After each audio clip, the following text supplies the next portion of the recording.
Bonjour à tous et bonjour à toutes, j'espère que vous allez bien. Bienvenue pour cette nouvelle vidéo sur Revit Architecture 2015, donc ma mise à jour. Cette vidéo fait suite à la vidéo précédente où on avait dessiné donc les murs du garage ainsi que les soubassements en briques du rez-de-chaussée. On avait aussi dessiné les murs et les fondations du garage extérieur. Comme vous le voyez, j'ai remis à niveau mon terrain, j'ai utilisé zone nivelée pour ceux qui se posaient la question. Et donc cette semaine, on va créer les deux dalles, parce que j'ai créé deux dalles du rez-de-chaussée, plus les murs du rez-de-chaussée. Sachez que sur cette vidéo, la vidéo du premier et la vidéo quand je vais faire le toit, il y aura des subtilités sur les murs. À chaque fois, il y aura quelques subtilités. Donc si vous voulez tout savoir sur les murs, il vous manque encore deux vidéos à voir après celle-là. Et bah sinon, au boulot.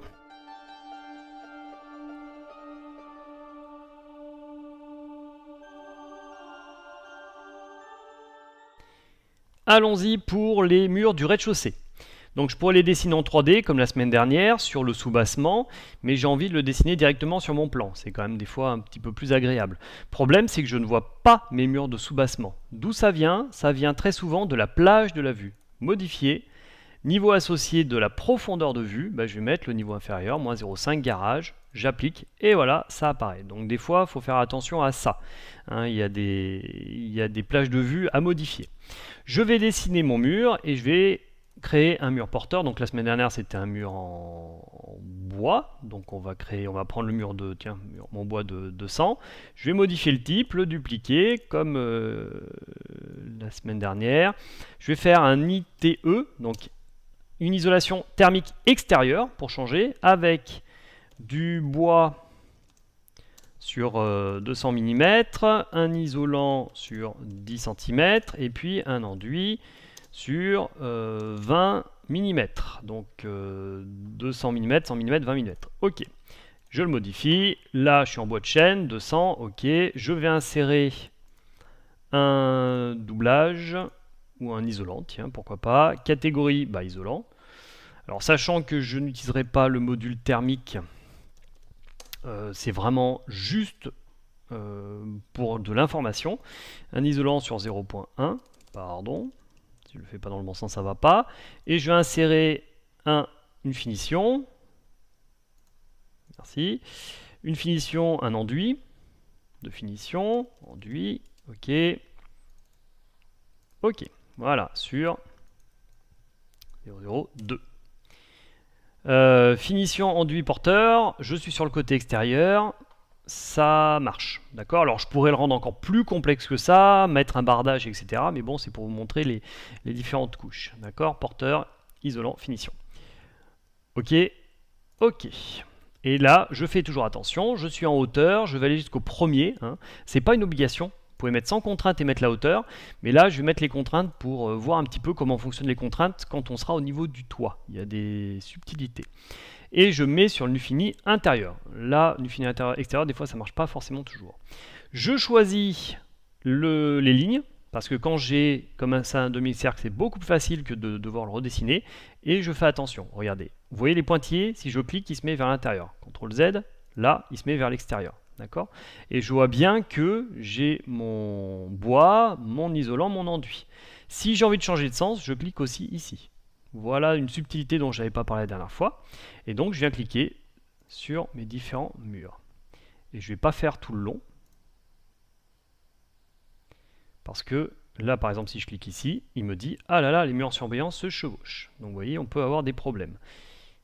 Je vais faire celui-là, je vais le mettre dans le bon sens. Et pour l'instant je vais m'arrêter là. Un mur je peux cliquer dessus. Alors échappe deux fois, faites attention. Je peux cliquer dessus, je peux venir le tirer. Voilà. D'accord. Ici, ça m'a l'air bon. Tiens, je vais regarder même en 3D. Voilà, ça m'a l'air très bien. On va se mettre en réaliste. Voilà. On voit des différentes couleurs. Par contre, on ne va pas forcément voyez, de séparation entre l'isolant et le mur sur la 3D. Par contre, sur le rez-de-chaussée, le plan du rez-de-chaussée, on voit bien la séparation. Bon. Donc ici, je vois aussi qu'on a bien ma structure qui s'est mélangée avec ce mur-là, donc je suis très content, ça marche relativement bien. Maintenant, de ce côté-là, j'ai une forme de mur un peu différente. Donc je vais la dessiner. Voilà, je la tire jusque-là. et je vais redessiner mon mur, pour l'instant au pif. De là, je reviens de là, et je finis là. Ah, là il n'a pas voulu se mélanger, je vais le refaire. Ah ben non, c'est bon. Échappe. Donc, parce que j'ai ici un décalage, ce décalage, en fait, je vais prendre ma cote. Donc, elle est de l'intérieur à l'intérieur. Et cette cote-là, elle est sur 1,5. 1,5 entrée. Ok. Donc, ce mur-là, ces deux-là sont bien séparés de 1,50 m. Et par contre, ce mur-là, en fait, en intérieur, j'ai du 4 mètres. Voilà. Ok. Donc vous voyez, j'ai dessiné en partie en suivant le chemin extérieur et en partie j'ai dessiné ça en live. Enfin en live avec des cotes. Voilà. Je vérifie en 3D, je suis pas mal. Ok. Bon. Donc sur les murs là, c'est pour l'instant ce que je vais amener. Dans les autres vidéos, vous allez voir au niveau de attacher, détacher ce qu'on peut en faire. Et maintenant, je vais faire mes deux dalles. Alors, les dalles, j'en ai deux en fait, parce que je vais mettre une dalle extérieure avec une sorte de carrelage, et je vais mettre une dalle intérieure en bois. Voilà, c'est juste pour le côté un petit peu esthétique. Je me mets au niveau rez-de-chaussée, et je crée ma dalle. Donc, sol, plancher. Ici, ah bah, c'est vrai que j'avais déjà créé ma dalle en béton 250 plus carrelage. Donc, la dalle en béton carrelage, le carrelage pour le trouver, vous venez sur finition carrelage et vous tapez carrelage. Voilà. Si vous voulez mettre du carrelage, et puis bah, vous le faites monter ici et vous le choisissez. Voilà. Bon, à force, je pense qu'on saura faire. Et donc, je viens donc choisir les murs. Je vais d'abord faire l'extérieur. Je viens cliquer dessus. Voilà. Ces murs, échappe deux fois. Je peux, s'ils sont trop longs ou s'ils ne me plaisent pas, les supprimer et les redessiner. Voilà.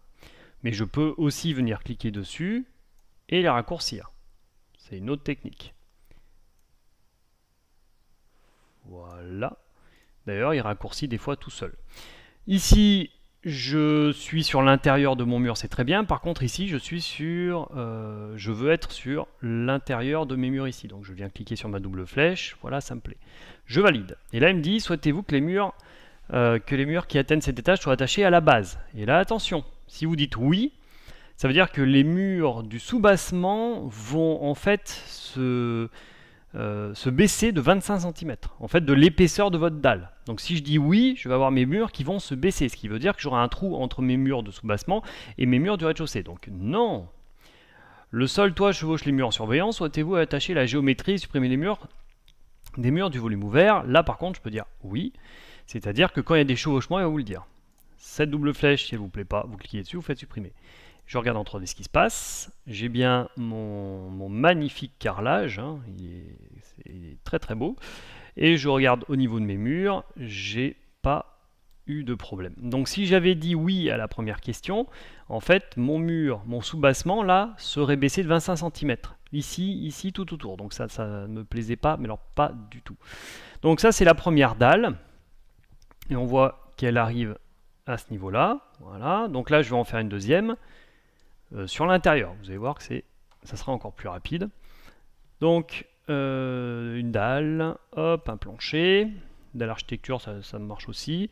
Modifier le type, celle-là je vais la faire une dalle en bois. Voilà, je fais tout en bois. Alors bien sûr on est d'accord que c'est très critiquable. Non, c'est bon, il y a le D. C'est bien sûr très critiquable. Hein. Par exemple cette dalle-là, il faudrait que je l'isole, pourquoi pas.